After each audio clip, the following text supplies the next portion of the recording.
Welcome to Strength in the Numbers. My name is Andrew Codd, accountant, author, and commercial finance entrepreneur, and it's my job each week to bring you leaders in finance and business and deconstruct with them their real stories, insights, and hard-won lessons into practical advice on the key strengths and qualities you need to remain relevant in accounting and finance today, as well as the steps you can begin to take to elevate the impact you make to have a fun, successful, and rewarding career in accounting and finance. Now let's go over to the show. Hi everyone, and welcome to this week's Strength in the Numbers. And really delighted to share with you this week's guest mentor, Stephen Sutcliffe. And interesting fact about Stephen is the head of probably the largest finance and accounting shared services team in the world. And that's because Stephen's organisation supports the United Kingdom's National Health Service. And in particular, what's actually great about having Stephen on the show today is that, look, he's not only an award-winning finance leader, and his team last year won Finance Team of the World, the CFO and Finance of the Future Summit, but he's very open in sharing how he started his career as an accountant and his deliberate strategy to progress over the last 25 plus years within the healthcare industry. Also his why and reasons for doing this and what motivates him. I really appreciate his comment about the importance of having strong technicals to build a successful finance career upon, and how important teamwork, mentorship and leadership was in reaching our full potential in organisations. Then we get into some more practical areas as well around how we can bring our value and skills to benefit our organisations, whether they be public or private sector, and also the influence and impact of technology on the future of finance as well. So we cover an awful lot. I had great fun, really enjoyed a conversation with Stephen. And if you did as well, you can check out the timestamp show notes, transcripts, ways to connect with Stephen, resources recommended and more at SITNshow.com. And as always, really appreciate it when you recommend the show to your friends and colleagues. We're on all the major platforms: iTunes, Stitcher, SoundCloud, YouTube, Spotify and Amazon Music. Thanks again for tuning in. That's enough for me. So without further ado, over to Stephen and the show. Stephen, welcome to the show. Good to be here.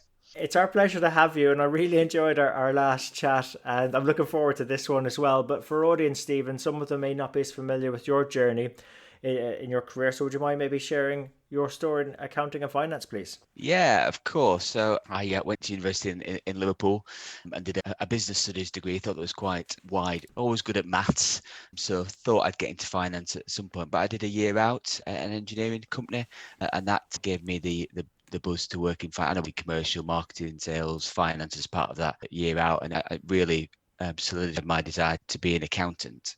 So when I got to the end of my university, I had two choices following university to go on to graduate schemes. I had the graduate scheme in Tetley's Brewery, which is local and it doesn't exist anymore, sadly, and the NHS. For some reason, I turned down free beer and decided to join the NHS graduate scheme. I think some of my social conscience and social values probably kicked in at that point in time. So joined the graduate scheme.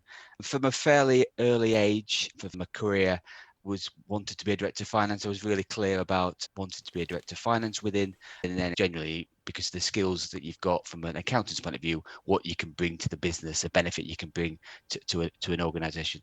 So made very deliberate and direct movements during my career that got me to be a director of finance. I was relatively young for then, and then spent 15 years as a director of finance in the NHS. Then about 5 years ago, I moved to a national shared service provider. So I used to be a client of NHS Shared Business Services, which is my current employee, and thought I could do a better job than they were doing to me at the time, and the opportunity to join, and I've really loved it over the last 5 years. Actually, it seems like there's a very deliberate path there and whatever. First up, though, Stephen, and I have to question your career choices as an accountant, turning down free beer. I mean, come on. Us accountants love free things. But for some of our audience, I think a lot of us have heard of the NHS.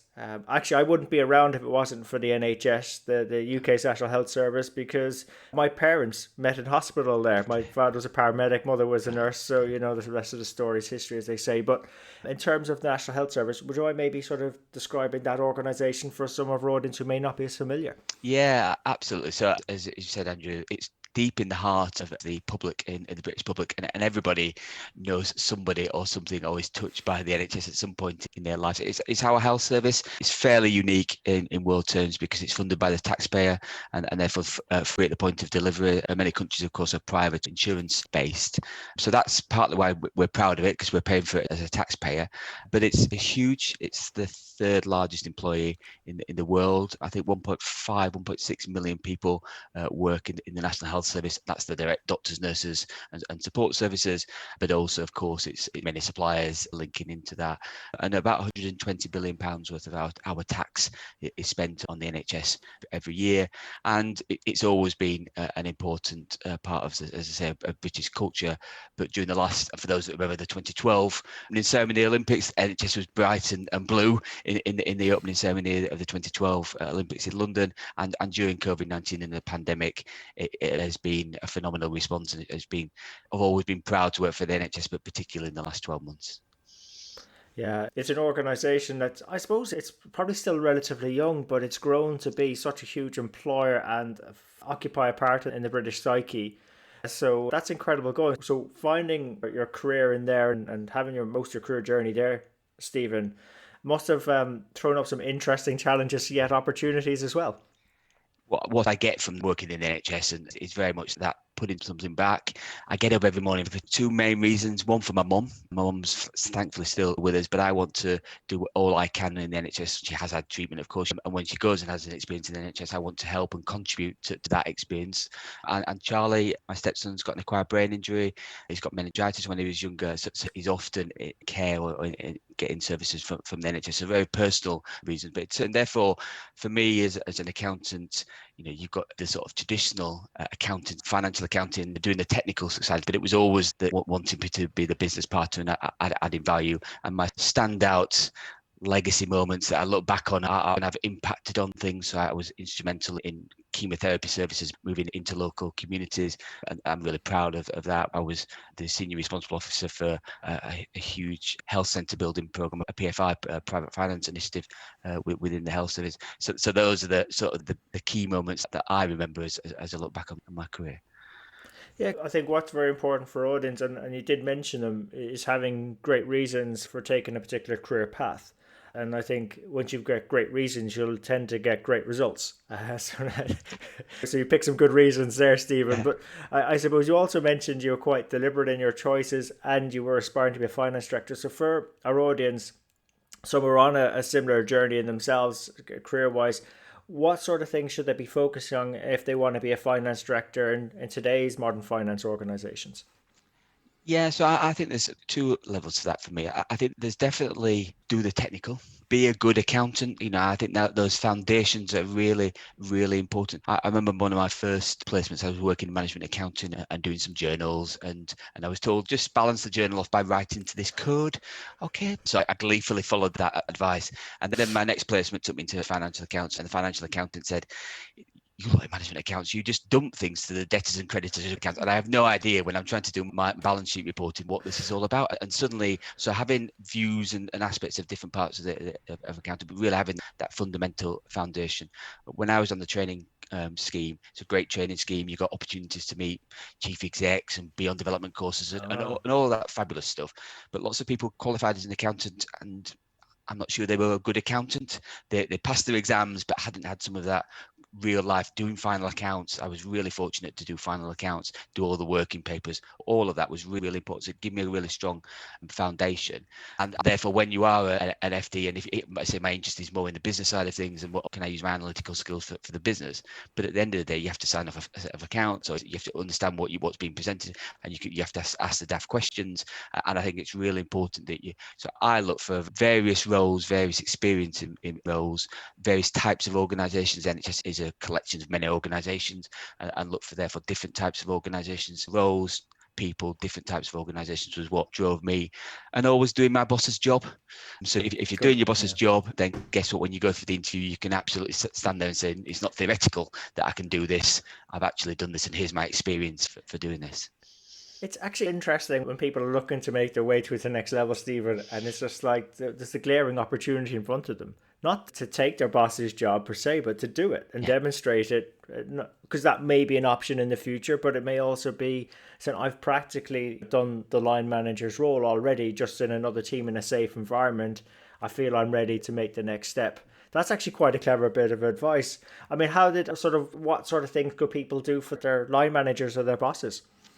Yeah, so I think if you've got a good line managers, and I can pick out those individuals that have inspired me or influenced my career, I'd hope you can have a line manager you can speak to and talk about your development and talk about what your future is. I'd suggest if you haven't got that sort of line manager, then question where you are and look elsewhere. Because I think if you've got people that I often find, if you ask the question, I'd quite like to get involved in that project or that's an interest, most people say fantastic, because you want to see people develop, you want to see people flourish.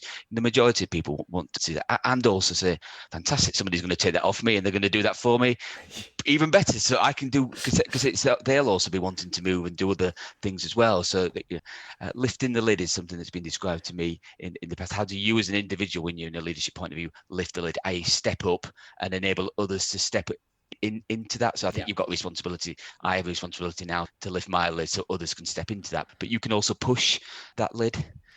And actually, just because we also have leaders, finance leaders listening into the show as well, it's like some might be, I suppose I could probably relate to some stage in my earlier career. I'd be frightened someone maybe taking my job as a leader if you're lifting the lid, Stephen. But actually, as I've sort of grown a bit older, probably a bit more confident, I'm not exactly frightened. I actually think it's a good thing. It sort of creates a vacuum behind for people to suck people into, so they're all sucked up a level. And it's actually a good problem to have. But from your perspective, any worries, or what do you think about when you lift the lid? What does that mean for you as a leader? Are you going to put yourself out of a job, or is it an opportunity to reinvent yourself? I very much see it as a life changer. I think if you're worried about losing your job, then I think there's underpinning things that you don't think you're good enough generally. And good people will survive and they will succeed, and you will develop others, push you on. But as I say, it enables you to then go and do the things that you really want to be doing. What do you want to get up every morning to do? And it probably isn't the running the project or doing some of the technical things. It will be something. So I think it's beneficial in many ways. I quite like quotes, and you'll see many quotes about that leadership piece is all about the bringing up of others and being confident in yourself that actually, you know what, you're only as good as the people gathered around you. And therefore, if you put amazing people around you, how good do you look? So be confident in that and build a team around you that are absolutely amazing. Yeah, when I started, I believed in the strong foundation. So I did my stints in audit, I did them in accounts payable, receivables, general accounting. I did a lot of that. And it's great to actually have that practical experience, because I feel now that I'm a bit older, you could share those stories with people who might have missed those gaps. But nothing replaces that. But to your point, we're only good as the teams of the people we surround ourselves with. There's now people on my team that know a lot more about things in finance than I do. And that's a really novel situation, because I was normally the guy who was going out there getting the expertise. But like, we wouldn't be as successful as we are without that situation of having people who know more than us. So how do you sort of make the break from the focus on the technical to doing all the other things that a leader needs to do to become a great leader? And sort of any tips on how to, yes, build on the strong foundations, but not get sucked back into the technical side of things? Yeah, so I think for me, I've got a lot of value from coaching and mentoring relationships, whether they be formal or informal. But I'd really encourage you to, and that's for me, it's always been two or three or four individuals who are providing a different role. I really value genuine coaches that have got no idea about finance and can come and coach me and talk to me about some of my formative years. Good, strong mentors that were able to give advice was really important. I think also getting yourself out into the business, one of the benefits I find with an accountant and the professionalism that brings, you have a level of respect, certainly in the NHS, which is quite a professional organisation. Suddenly you're talking to doctors who are also professionals and qualified, and you've got a mutual professional respect, and therefore you're starting to, how do you make sure you're talking at that sort of common language, same layer, mutual respect, getting trust, and starting to express your opinion. Most accountants are fairly bright, articulate, logical, and can add value to an argument, a conversation, a decision. And once people see that you're bringing yourself to that and not just, all I'm interested in is the money, because you won't be. I would always encourage all, whether it's finance, HR, sales, what can I do to help the business succeed? Not what are the 99 reasons why you shouldn't do something. What's the one reason why you can help the business succeed? Yeah, and so it's a bit of a shift in mindset away from our technicals, but using the technical to help us use it as a strong positioning tool, I guess, to allow us to go and help businesses succeed and add value, as you say. And actually, talking of value, I think it could be an interesting area to share with our audience, Stephen, is, as you said, the National Health Service, NHS, is taxpayer funded. So it's not 100% reliant on external commercial streams and paying customers per se. It's more taxpayers of the clients and so on. So how do you demonstrate that value in those types of organizations? Because some of our listeners work in that background, but a lot of us, like myself, don't have that experience. So what are some cool or quick ways to go around and demonstrate that value we can help towards business success? Yes, and I think learnings across both commercial and public sector organisations of value. I think for me, it was that personal thing. This is my money, therefore, how would I best spend this money? Would I think I'm getting some value from this? Or your real ownership of this. We described in a number of organisations that I've worked for, the Warrington pound. So for every pound of taxpayers, how do we best spend that? And you then look at that pie chart and go, oh, it's all been spent over here. Well, shouldn't it all be spent over here? Well, what's the outcomes that you're getting for that? I think you can then start to, really be clear about, for every pound spent, what we're doing for improving health population outcomes or patient experience and the like. And of course, the public scrutiny is there. There's various value for money approaches. The auditors will come and do both money assessment and things. So I think external assurance is always helpful at the right time to put the mirror back to you, so you can do as much for yourself, but having a good board, good non-exec, good external assurance, I think is really important. Yeah, I think people shouldn't be taking the fact that it's public sector. There's actually a lot of similar mechanisms you'd find in any shareholder owned or partnership or whatever. So I think that's a key point to make. And I think it's because I don't really have this experience, but people in your experience transitioning between the two, public sector to private to public sector, what will allow you to be successful in one and bring the tools into another one? Is there any sort of tips for people transition that you've seen in your career, those that have done it well? Yeah, so it's interesting because I'm a SITFA qualified individual, and I have that whole, you can only work in the public sector because you're SITFA and CIMA's this, and we have the battle of the accountancy bodies. And I've forgotten probably what I learned. I know it all far too many years ago. Now, the organisation I work with now is it's actually a joint venture, business services, with 50% owned by the Department of Health and 50% owned by a French technology company. And you get this mindset from both private sector people are like this, public sector people are like this. Public sector are all laggards and not innovative and not thought. And guess what? There are some people like that, and there are some people, aren't they? I guess if you're innovative, if you're a good leader, if you're showing value to the organisation, if you're delivering and executing things, if you're personally adding value, that any good organisation, the further you go in your career, you become less. You have an accountancy qualification, and that gives you that credibility. But you are whoever you are, and you bring the skills of you as an individual to that organisation. Yeah, great answer, Stephen. And you mentioned technology in there as well. I just want to touch on it quickly, how technology is enriching our roles. Like, I think you're a big fan of technology from our last conversation. What's working well for you on technology, and maybe what could work better for us in the future? Yeah, so I love technology, gadgets at home, big Apple fan.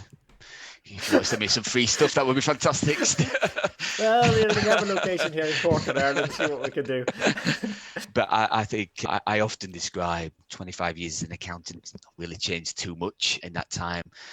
Probably not changed since 1700 and something when bookkeeping was first invented. But technologies, it's changed. And we sit here today having a podcast over Zoom with or Teams or whatever we might be doing. Who would have thought that 12 months ago? And obviously technology has ramped up on the back of COVID-19 and the pandemic.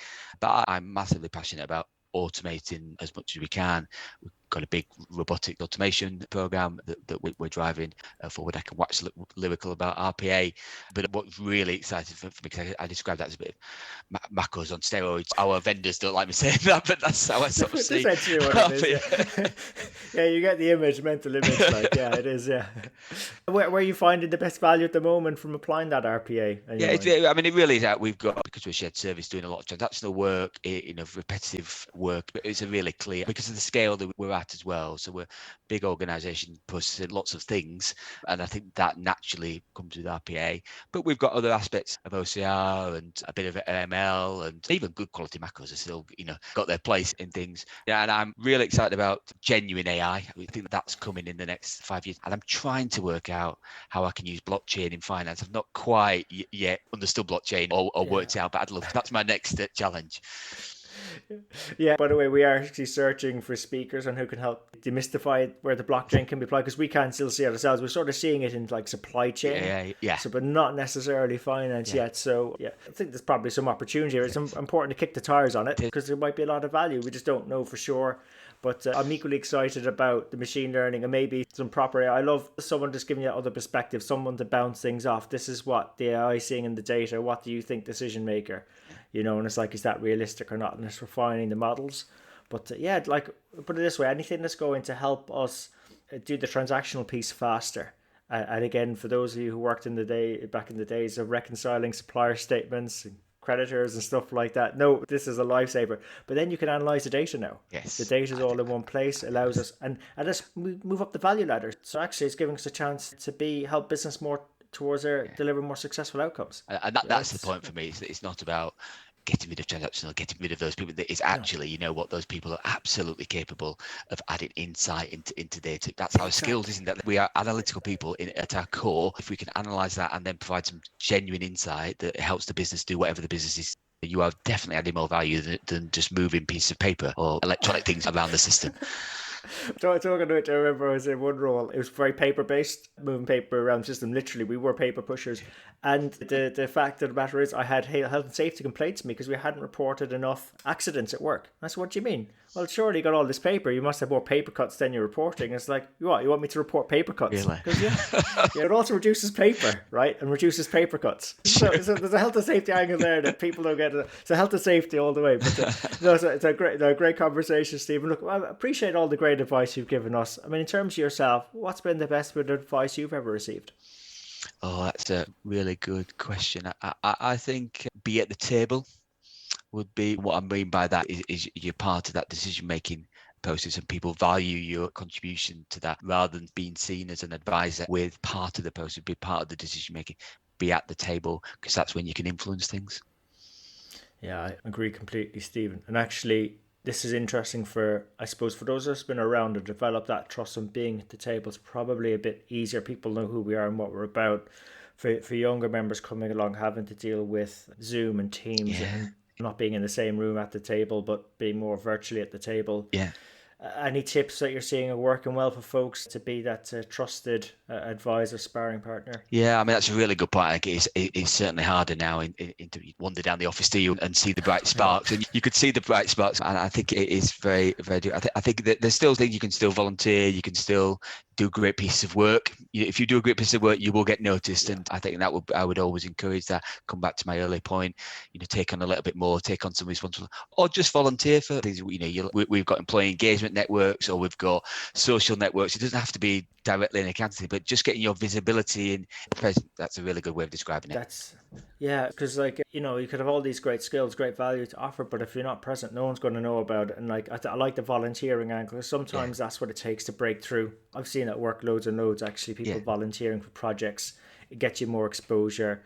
And yes, it's more work, but you know what? It's actually really good investment. It is. Definitely. So good call out, Stephen. And I suppose in terms of yourself, any particular resources or books you might recommend our audience go check out?